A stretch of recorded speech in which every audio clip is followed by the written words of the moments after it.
Kasi paligid.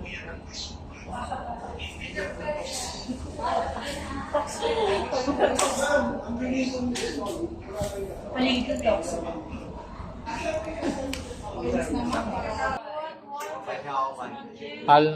Mandi nga. Hindi pa ako tapos kumain. Mandi ang walang pasok. Mandi ba? Walang pasok? Ilog ba? Ilog? O, Mandi walang pasok, Tuesday may pasok. Si ano nga na lang mag-bake? Swerte naman nung April. Ay, nung March. Bakit? Wala ka lunch ba?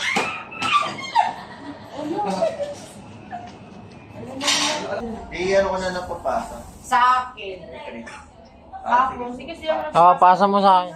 Pasa mo sa akin. Wala ka naman dito eh. Andyan siya. Yung picture natin kanina umaga, nasa na yun? Naka-online, ma'am. Okay, forward, please. Ito, bakit parang wala ka na. Diyan ako. Ma'am. Sige na. Dalang yun.